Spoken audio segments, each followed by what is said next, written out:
Girls Talk Shirts. Hello, everyone. Hi, guys. We are back in the studio office area. So hopefully the sound quality is a lot better. Much better this week for you. I thought it was so funny re-listening to our Disney episode, and I can hear like my car beeping and like the turn signal, and my car makes a noise when you go over the line, and it was like doing that. The amount of beeps that it decided to beep at you was like, okay, yeah, we get it. We can actually see better than you can because we're human. So I know there's a way to turn that off, but it's a Aaron issue, so he can figure that out. I don't drive the car enough to make it my problem. So well, we hope you guys liked it. We had so much fun that day, just having a girls' day, and we decided, hey, you know what? We should just whip out our phone and put this down on the internet for everybody to be able to listen to. I agree. But we did say that, you know, for the next few episodes, we wanted to talk about more kind of deeper subjects.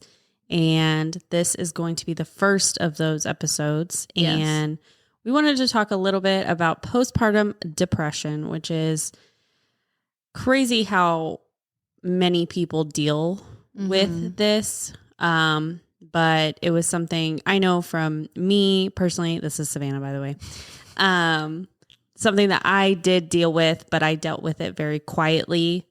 And I know Emily and I have talked about it, and we didn't even realize each other had these kind of struggles until I think when we started talking about doing the podcast was when it really came up. Yeah. That either of us have really had those kind of struggles. So we just kind of wanted to go through our journeys and possibly talk to some people in future episodes regarding this topic.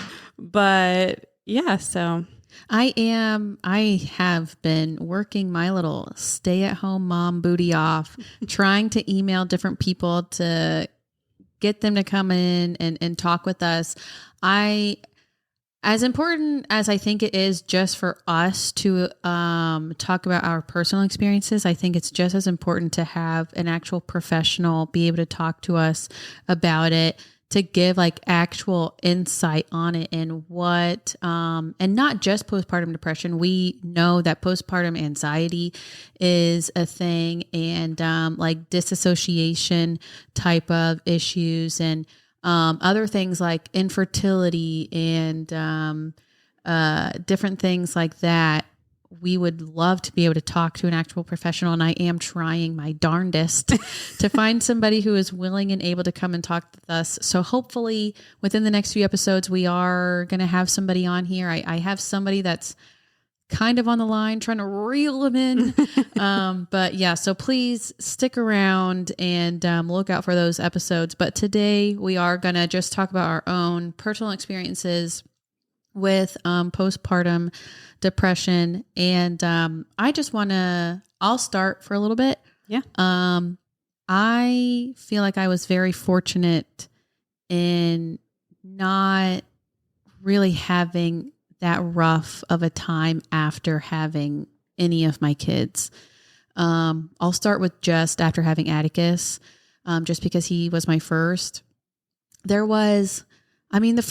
After having your first kid, like the first few weeks or the first few days is hard. I think it's going to be hard on anybody, no matter how much preparation you try to do beforehand. Like, there is nothing that can really prepare you for having your first child. And if you think having an animal prepares you for that, then you are grossly mistaken. And so, yeah, I mean, I can remember like when they said that we could leave the hospital with Atticus, I remember being like, but what do I do? yeah, they should really give you a test before. How do I actually do that? Like, I feel like they let you leave very unprepared.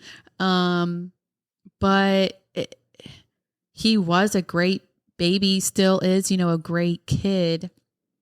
But it is just kind of like, but how do I do this? How do I know when they're hungry? How do I know when like he has an upset tummy? How do I know, like, how am I supposed to know how to help him when he's crying? Like, not every cry means the same thing, Right. You know, they're not crying just because they're hungry. They might be crying because, you know, they're uncomfortable or something, like they're hurting or something, you know, and you really have to try to figure out like how to help them, and trying to get them on a sleeping schedule is insane. Like the first few days, Anthony and I were just like, what is life right now? Like, what are we doing? We were taking turns sleeping on a couch in a recliner in this back room at his parents' house, because we lived in a 3rd floor apartment when we had Atticus, and I wasn't about to walk up. I don't even think I was technically allowed to walk up 3 flights of stairs after having him. I think I was told, try your best not to walk up any stairs.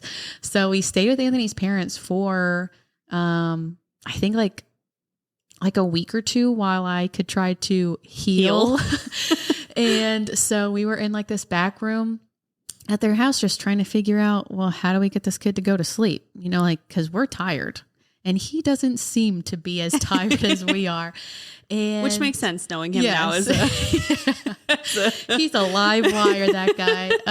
But I would say that the biggest struggle that I really had once we got the whole sleeping thing under control, the biggest struggle that I had personally was breastfeeding. That was very, very hard for me, and I did not handle it well. And maybe if we have any lactation consultants that listen to the podcast, please DM us. We would love to be able to talk to somebody about the difficulties of breastfeeding, because even though it is something that your body is supposed to naturally do, it doesn't always work the way you are told it's supposed to work. And at the doctor's office I was at the time when I was pregnant with Atticus, they had posters everywhere about how great breast milk is and how horrible and poisonous formula is. And I do think that being able to breastfeed your child is amazing. I think that is so awesome that God made us that way, to be able to feed our children. But it just wasn't happening for me. And nobody told me that that was an option, that you could just not be able to do it, that it would be difficult. And that was very, very hard on me. I cried about it constantly. And you're not going to believe me, because I have cried multiple times on this podcast, but in an everyday setting, I am not a crier. It has never been me. I think it was my children. My children broke something inside of me, and now I cry all the time. And during this period of trying to feed him, and I just couldn't, it was very difficult. And he didn't want to latch, which was like, come on, just latch for me, please. And so I was having to pump all of the time, which nobody tells you about how difficult pumping is and how uncomfortable pumping is. And I was just pumping round the clock, and I was getting droplets of milk, just absolutely nothing.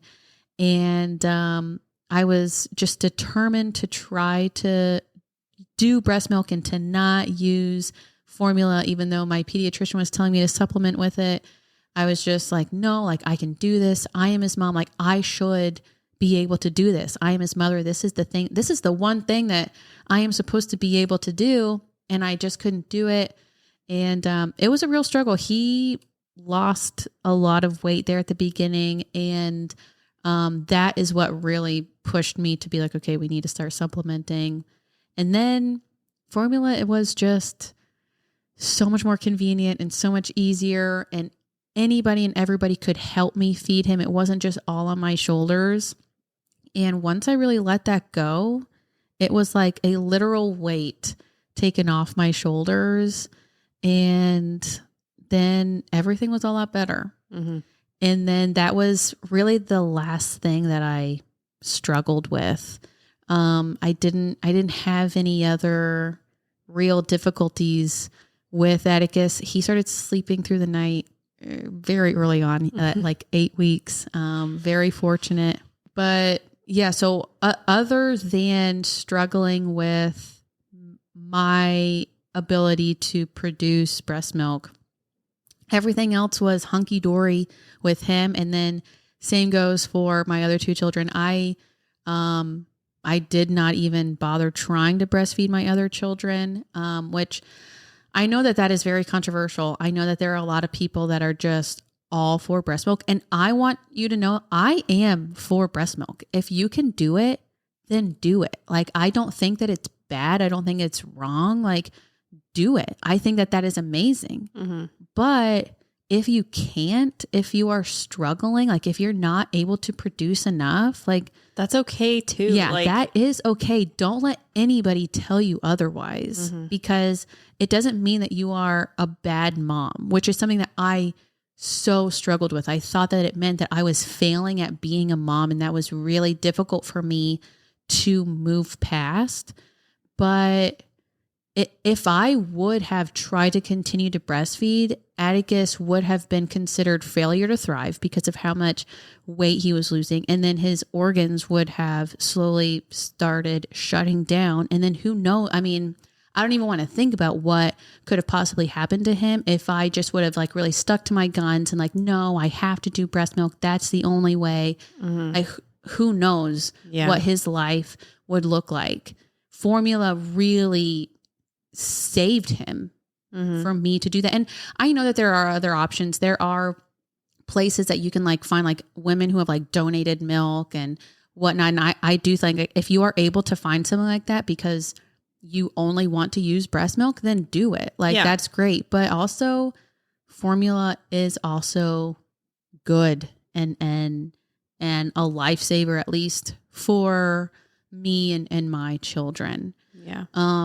Fed is best. Yes. Like, I don't think anybody really needs to be discriminated for the fact of if you choose to breastfeed and your body allows you to do that and your baby does it, okay, that's fine. If they don't and you have to supplement to keep them alive, that's okay too. Or if you just don't want to do it, I think that's okay too. Some people just don't have the mental capacity because breastfeeding will take a toll on you. And especially if you're having to pump so frequently, you are hooked to a machine at so many parts of the day that it can take a mental toll on you. And some people just don't have the lifestyle to do that.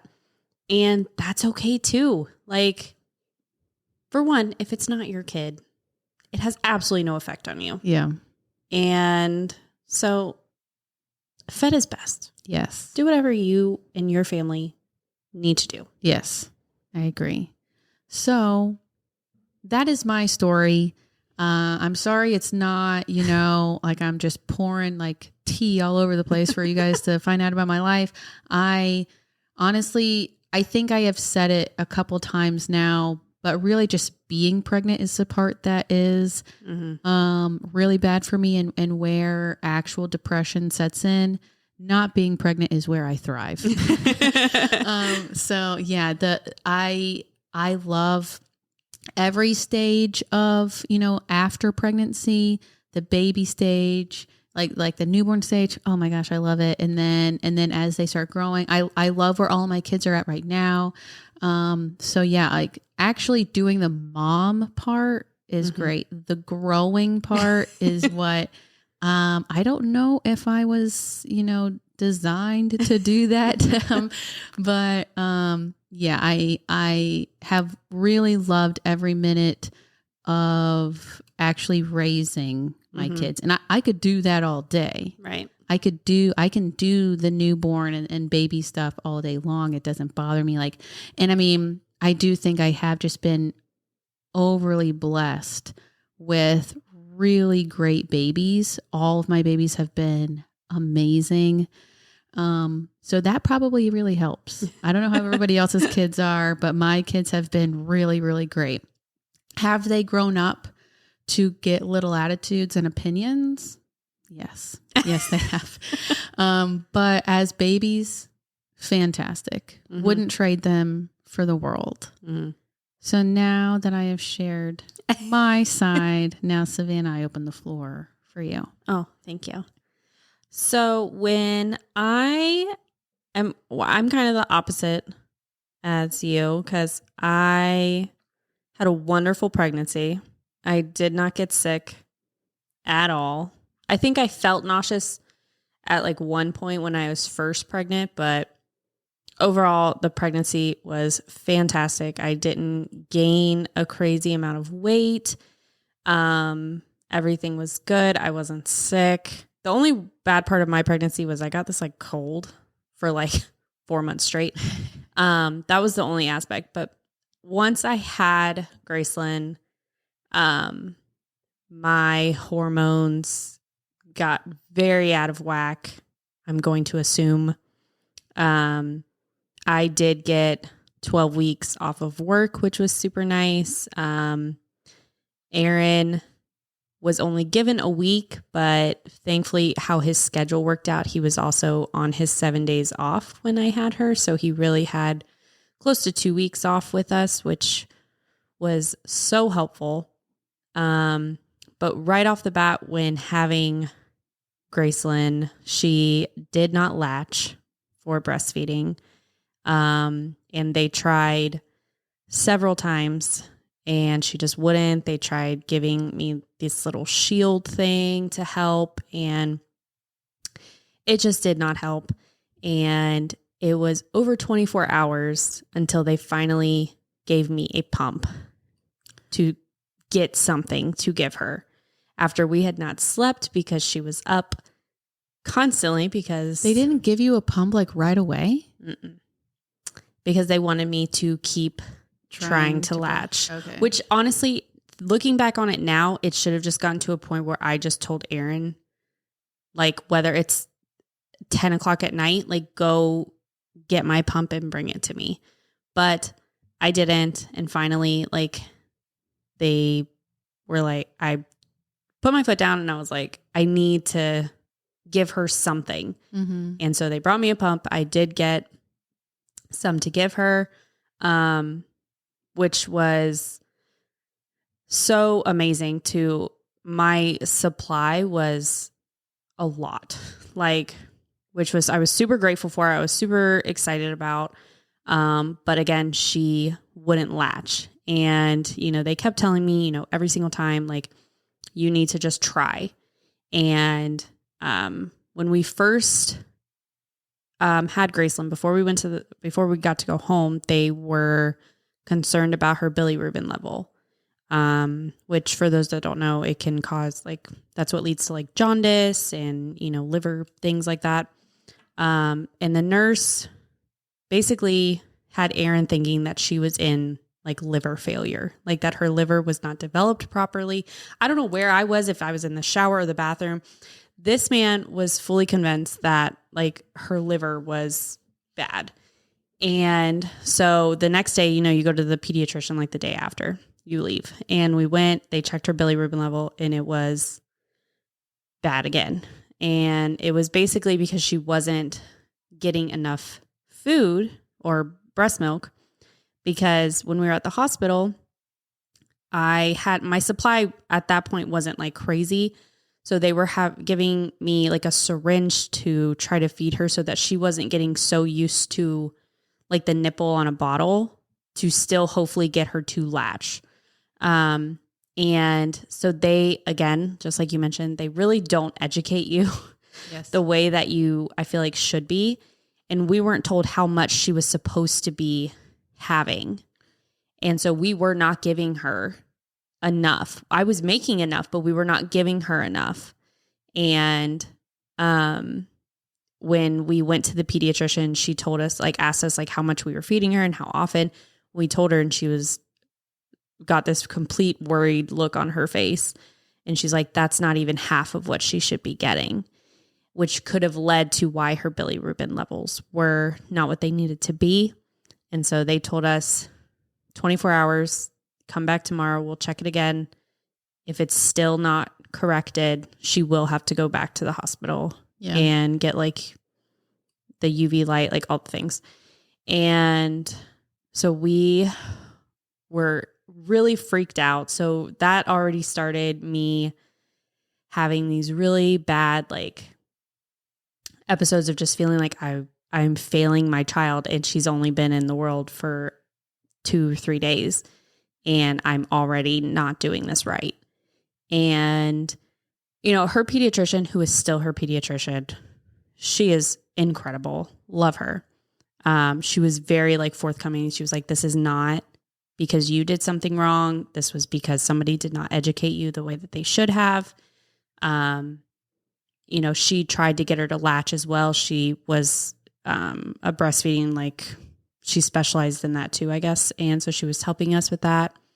So anyways, we came back the next day after shoving breast milk in this child.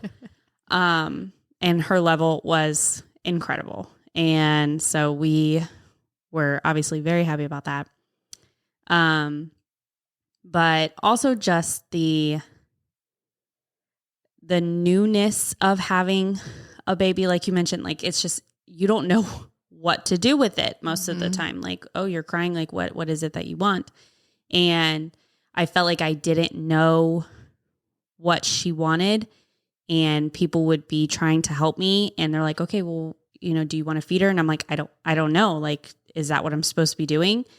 And then back to trying to pump, and I was pumping as often as you would breastfeed. And so I literally felt like I was just connected to a machine all the time.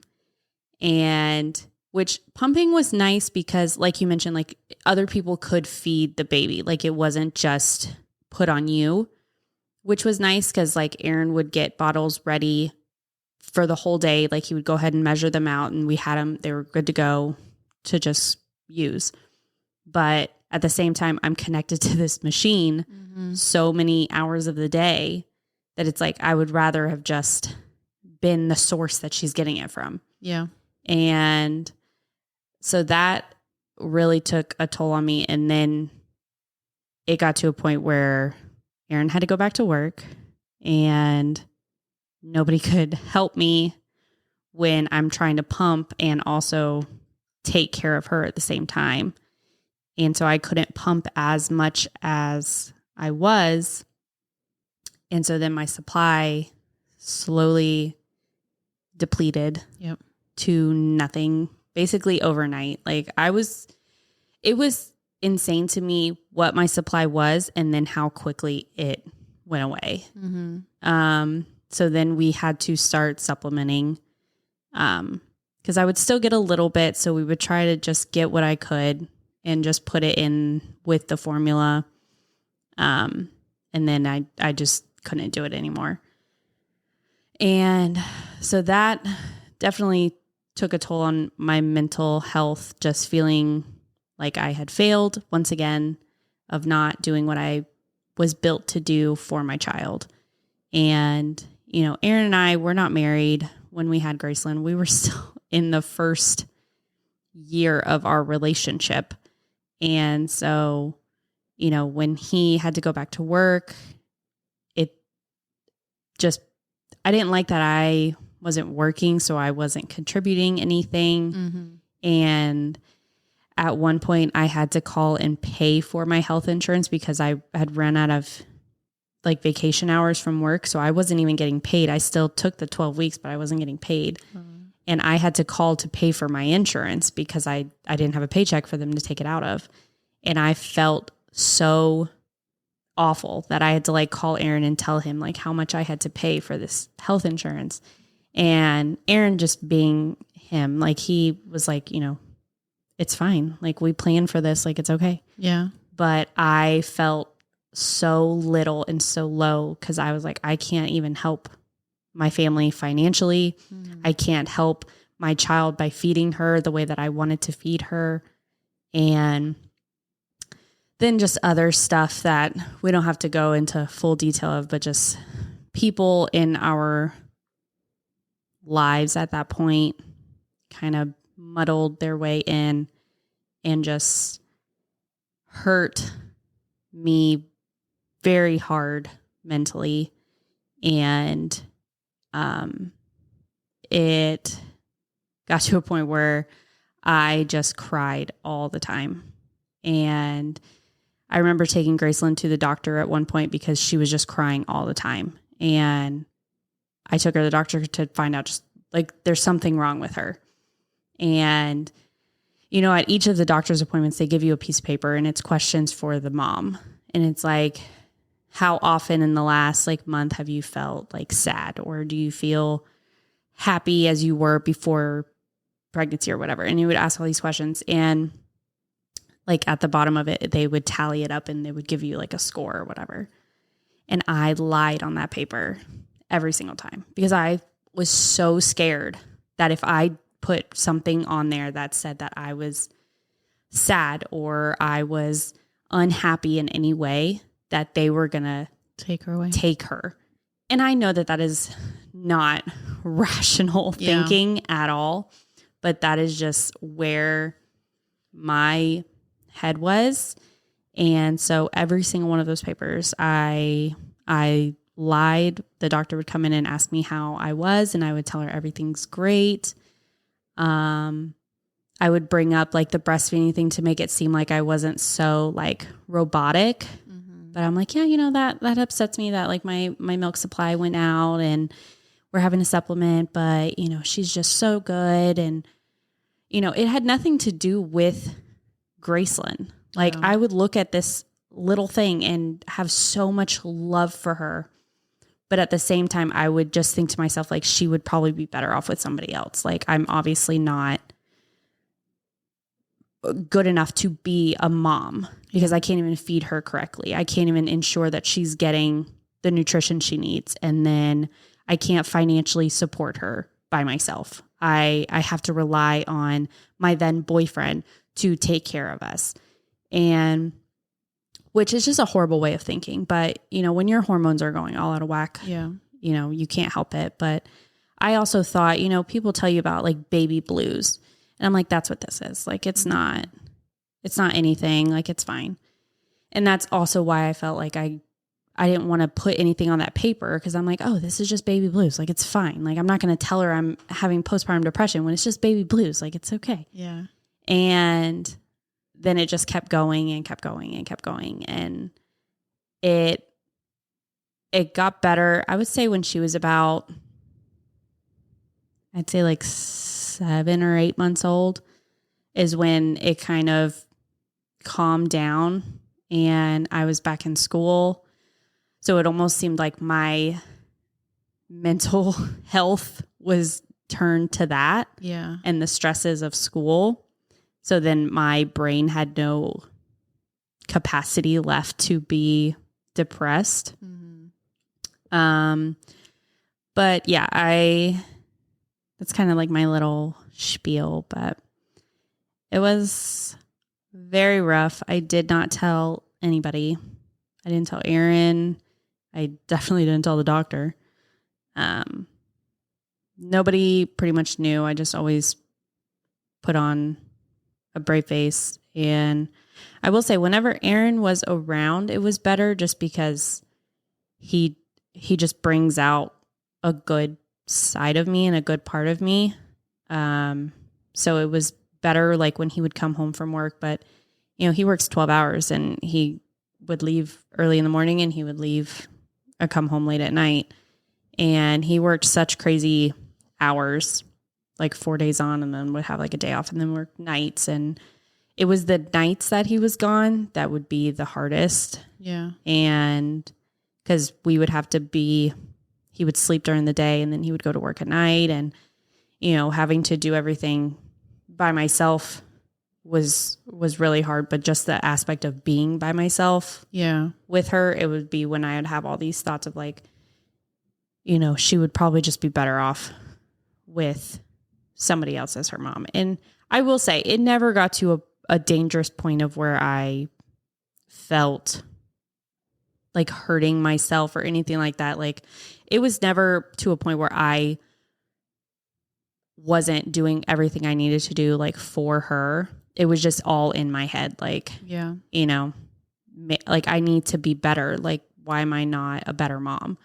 And I know that that's how a lot of moms out there, like it gets to a dangerous point where they're willing to hurt themselves for it. And, you know, I'm obviously so grateful that mine didn't get to that. Mine was very mild in the grand scheme of things, but I don't think it necessarily needs to be like measured. I think all depression still hurts. Yeah. But yeah, I'm obviously really grateful that mine was very, very mild. What symptoms would you say that you had, like just the thoughts of, oh, you know, she would be better with like a different mom, or did you have anything else that like you kind of saw yourself, like now looking back on it, do you think that there were other things that you did?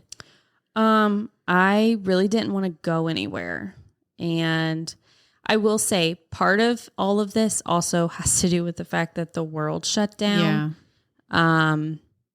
You know, the girls were born in November, and then March the next year was when everything shut down. And I was obviously already dealing with all of that, but even before I wasn't allowed to go anywhere, I felt myself like not wanting to, like when we first had her, we would go to a park that was down by our house and we would just walk and just to get fresh air. I didn't want to do that. I didn't even want to walk our neighborhood. I didn't want to go sit outside. I was just very content just being inside and not doing anything. And I mean, don't get me wrong, I am not the most outdoorsy person, but I like to go outside occasionally, and I didn't want to do anything. Yeah. And I just wanted to stay at home all the time. And then who knew that, you know, months later, that's all I was allowed to do because of COVID. COVID just ruined everything. Did you ever go through anything that like, did you like maybe like stop eating or like you stop like communicating with friends or anything like that? No, I will say I didn't really, in my head, I was still trying to like, at the beginning, I was still trying to breastfeed and try to pump. And so I was very in my head of like, oh, I need to make sure that I'm drinking enough water, that I'm eating what I'm supposed to try to keep my supply up. So I didn't really feel like I stopped eating, which maybe I should have. But, and then when it comes to like talking to people, it was weird how my brain was like telling me, you know, you still have to act normal, like around people. So I was still talking to people as if nothing was wrong. People still came over, and I still, you know, occasionally would go out with people just to seem normal. Yeah. But yeah, I just kept what I was dealing with to myself, because again, I thought it was just baby blues. It was just going to go away. Like, and yeah. So because you didn't talk to anybody about it, you didn't tell like family or friends or even like a doctor, what would you say to somebody who might be listening right now who is currently going through this, or they are an expecting mother, maybe they're nervous about, you know, experiencing postpartum depression? What would you tell them that they should do if they start having similar symptoms? I would say that it's okay to talk to other people about it. In my case, there wasn't at the time a whole lot of people around me that had children. And so there was nobody that I could I felt like I could lean on, because anybody who was around me that did have kids, I didn't know if they did, but it seemed like they didn't go through like any kind of depression. But I would say like you can talk to people. Like this is so common. And I will say it seems to be more of a talked about subject now. But if you don't feel comfortable talking to a doctor about it, like just find somebody in your circle that you are comfortable talking to. And it's okay that you're having, you know, these sad thoughts and these sad times, because a lot of people go through them. Mm-hmm. And you're not alone. You're not the only one who's gone through it. I can guarantee you're not the only one that's going to go through it. And just take care of yourself. Yeah. And because that's the thing is, like, at least from my experience, it was never towards my child. Yeah. Like, these thoughts never altered my love and my affection towards her. And if anything, it was just the amount of love I had for her. It was just like, oh, she deserves a better version. Mm-hmm. And that's honestly what got me through. 'Cause I'm like, okay, well, then you need to be the better version. Yeah. And then it just got to a point where it just kind of, you talk yourself out of it and you tell yourself, like, no, like, I am a good mom. I do everything I can for her, and I'm going to make sure that I do everything for her for the rest of her life. So, I mean, you can get out of it on your own, but it's so lonely and it's so hard. And it's like, don't even put yourself through that. Like, just have somebody help you through it. Yeah. I think, and I'm pretty sure I've said something like this before on a previous episode, but God did not make us to be lonely individual people. We are supposed to have other people around us. And I agree. I think if you think you are struggling with postpartum depression, then just talk to your spouse about it. Have a close friend, or your mom or your dad or somebody.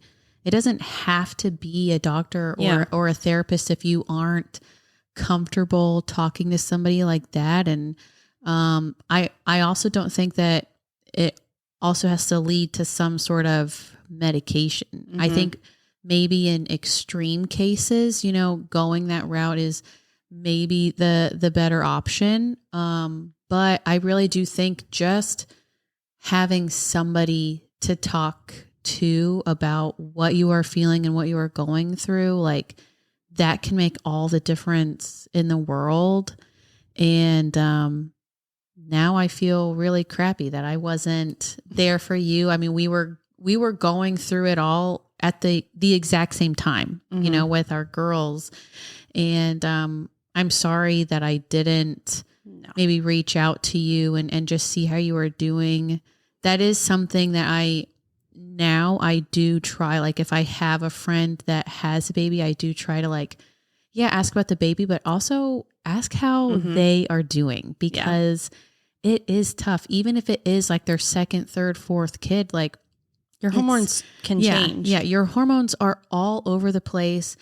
And even with having multiple kids, like, not only are they now having to deal with this newborn baby, but they also have all of their other children to take care of too. And that can be a lot on your mind, knowing like, oh man, now I have all of these kids to take care of. Like, it is just so much. And if you know somebody that is currently a brand new mom or a mom again to another child, like, just reach out to them, or, just send them like a Venmo of, like a Starbucks gift card or something. Like, it just means the world to know that, like, there are other people out there for you and thinking of you and praying for you. Mm-hmm. And so thank you so much for sharing just a snippet of what you went through. I know that there is probably a lot more, but we don't need to get into all the nitty gritty.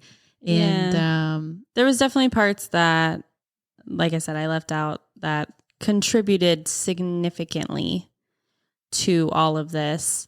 But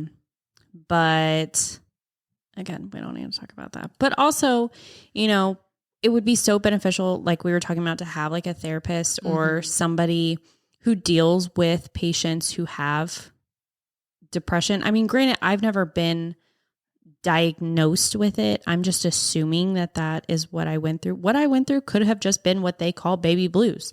But I even feel like just because you're giving it a different name doesn't mean that that's not what it is. Yeah. Like maybe for some people it only lasts the first little bit, but sometimes the baby blues, and I'm putting in quotations, like is really just the beginning signs of postpartum depression. Right. You're just giving it a cuter name, you know, and even if it is just baby blues, like still talk to somebody, because that still can be a very isolating thing to go through. Yeah. You know, I mean, looking back on mine, I really wish I would have just talked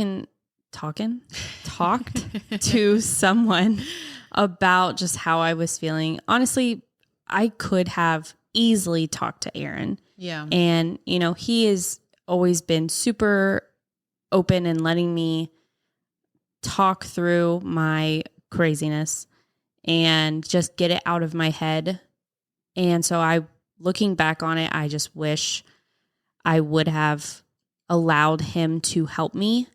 But at the same time, I didn't want him to see an other side of me, I guess I could say, like a part that I'm not like proud of. I think it's very easy. And even though I didn't necessarily go through postpartum depression, I did go through whatever you want to call it when you're actually pregnant, depression. And I didn't talk to anybody about what I was feeling then, you know, and it's almost kind of like, I don't want to tell you because I don't want you to think that I'm crazy. Right. I don't want you to then like start getting worried that I am going to hurt myself or the baby, or like, I just want to talk to you. Like, I don't necessarily need you to do anything in response to me talking to you.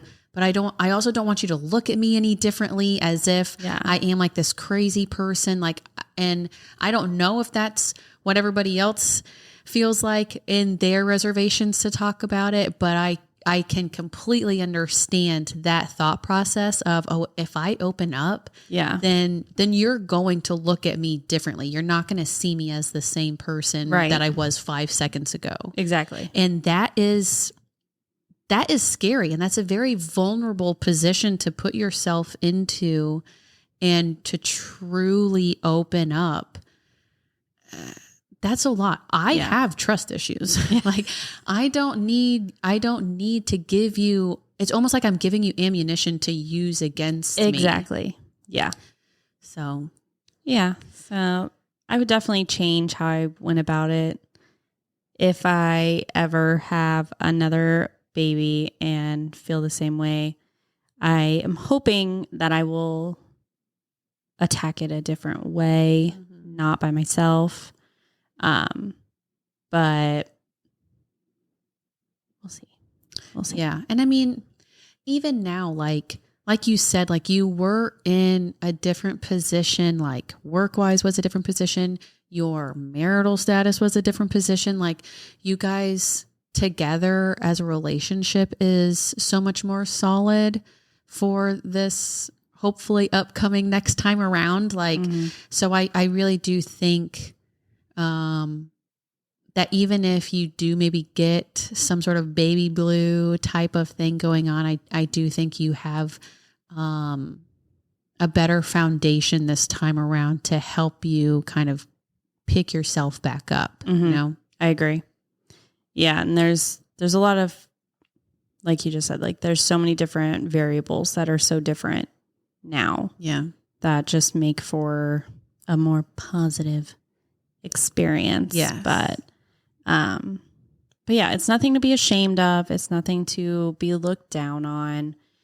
You can't, as much as us women would like to, you cannot control your hormones. Yeah. And if you have not had a child yet, it's it's wild to think about because like going into like motherhood and knowing that that's what people tell you. Oh, after you have the baby, your hormones are going to be all out of whack and all of this. I went into it so naive. And like, I'm like, it's fine. Everything's fine. And then just like one thing after another, I felt like was just tackling on it. Yeah. But you can talk to people. You don't have to go through it alone. If you're going through it right now, you're not alone. If you don't have anybody to talk to and you are going through it right now, please reach out to us on our Instagram at Girls Talk Shirts Pod.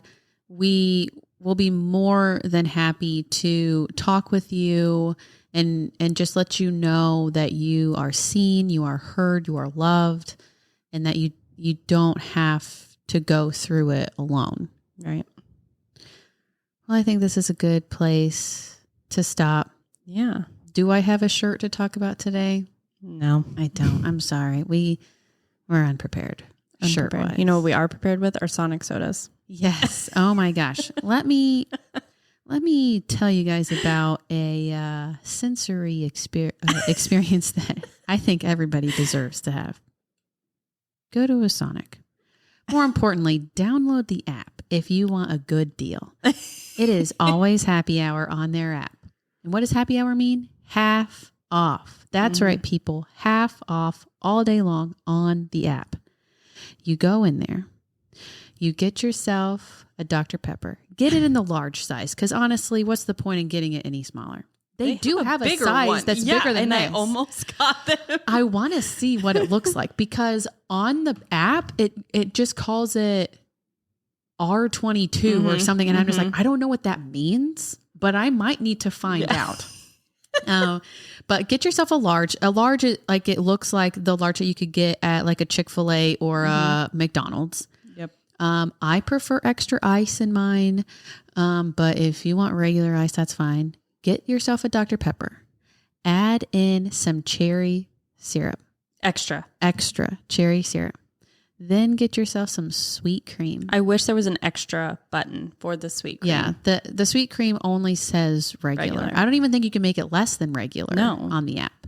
I wonder if you go through the drive-through if you can ask for more. For extra cream. But then you're paying full price. Would I pay full price for it? Sure, because I think it's delicious. But am I going to? No, because I have the app. So that's what you're going to do. Dr. Pepper, extra ice, extra cherry syrup, regular sweet cream. They bring it out to you. Give it a little stir and then you couldn't hear me sip it, but it is so good. It is so good. I absolutely love it. Obviously, I mean, if you want to try other sodas, fine. I prefer Dr. Pepper, but if you want to try it with just a regular Coke, if you're kind of a plain Jane, let me just get a Coke just to try it out. Sure. I'm sure a regular Coke would also taste good because I like cherry Coke. So I'm sure I would like the cherry and the sweet cream with that as well. But I'm a Dr. Pepper girly. It is so good. And Savannah surprised me with it today. And oh my gosh, I love you so much. Thank you so much for bringing it to me. I was thinking like the whole drive here, I was like, man, I wish the Sonic was it was on like my way here, but it's just not. Like I have to go out of my way to get there, which is probably good because if it was closer to where I live, I'd be going all the time. Way too much. Well, see, I almost told you that I was getting these. And then I was like, no, I'm not going to. And then I was like, watch, she's probably going to come up with like 2 sweet teas from McDonald's. Oh my gosh. Anyways. So yeah, if you try it, please send us a message and let us know what you think. If you try it with different flavors, let us know. They have a lot of different flavors. I really want to try the dragon fruit flavor. I've just never had a dragon fruit, so I just don't know like what that would be. See, I like the dragon fruit refresher from Starbucks, so I'm going to assume it's going to taste like that. Does dragon fruit, does it taste similar to another kind of fruit, or is it its own thing? To me, it kind of tastes like kiwi, but I can't tell if it's just because it has a similar texture Anyway, yeah, they do have other flavors. They have like it's called like, they call it like blue ocean water or something like that. I don't know what that is. Yeah, I saw a TikTok about ocean water and then adding like the cream and then something else in it, but I haven't. I don't know. I'm going to need to know a little bit more information about what exactly is it actual ocean water, because I don't want to drink that. Anyway, so we may not have an episode next week, right? Because of Father's Day. Yeah. So happy Father's Day. Yeah. Happy Father's Day. Oh my gosh. To all any of you fathers out there. Thank you for your service, for what you contributed to being a father. And yeah, I hope everybody has a great Father's Day. Mm-hmm.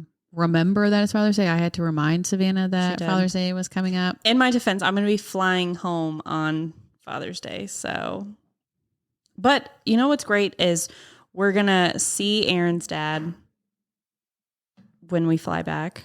He's going to see Graceland whenever we get back. And then I'll see my dad when we pick up Graceland whenever we get back. So we're going to see all the fathers. Yeah. It's going to be great. Yeah. But sounds like a good time. Yeah. But we'll be flying home. So. And then we also won't have an episode the week after that because I am going on a little vacation. I need you guys to understand something. Like now it's summertime. Like Atticus is out of school. Like now is the time like where we might be like out of town for a little bit. Savannah's got her own stuff going on. Like you're going to a wedding or whatever. Mm-hmm. Like, so episodes might, you know, we might be skipping weeks here and there. And I need you guys to be okay with that. Please stick around, but also just be okay when an episode is not released. Yeah. But definitely hang out. Re-listen to your favorite episode if you want to. Yeah. Because we got some good ones. Yes, absolutely. I think they were pretty good. Like when we first started, I think we were throwing out some bangers. And then there were a couple in there that's kind of like, or we just like didn't know what to talk about. But yes, we are trying so hard to get a little bit more serious, to try to get some professionalism up in here. And so, yeah, please stick around and we'll let you know when another episode is in the works. Yeah. And also, if you have ideas of what you want to hear us talk about or hear our opinion on, shoot us a DM on our Instagram at Girls Talk Shirts Pod. You can give us a follow. You can shoot us a DM. Let us know what you want to hear. Yeah. Yes. Because that's a problem sometimes. Sometimes it's like what do they want to hear? We don't know what they want to hear, and we're just spitballing ideas. Mm-hmm. But if there's something that you're like, oh, you know what, you guys should talk about X, Y, and Z, send it to us and we'll look into it. We'll ask ChatGPT, should we talk about this? I don't know. All right, guys. Well, thank you all for listening. I know this was kind of a long one. Yeah. But I feel like good talk took place. Yes, exactly. And we'll see what our next episode entails. Yeah. Whenever it eventually comes out. All right. We'll talk to you guys later. Bye.